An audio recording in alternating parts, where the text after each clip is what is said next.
What I've done is take any piece of AI from any platform that is interesting, and usually the language that I care about is actually prompts, right? So what we started doing is collecting all these prompts into this concept called patterns. A set of instructions or a way to get the AI to do what we want it to do.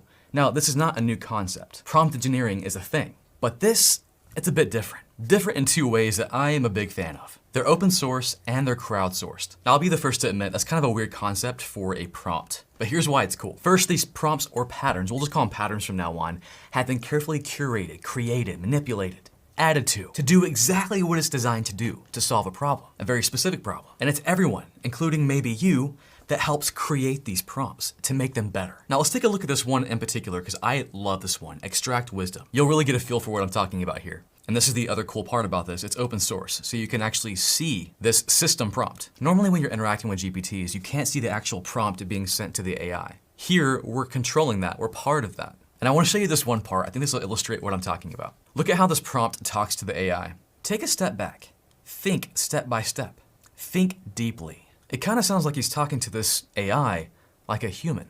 And that's exactly the case. Even Daniel said, you're basically telling it to act like a human. We don't know why it works, but just talking to these AI like they're humans elicits a better response, better results. Kind of scary, do with that what you will. But I point that out to say that these prompts have been tested time and time again, added to, similar to what you would see with open source code. And this is just one pattern. Look over here on the side. Look at all of these that have been created. And you don't have to stop there. You can create your own, which I've done that, and oh my gosh, that's the secret. It's so amazing. But hold on.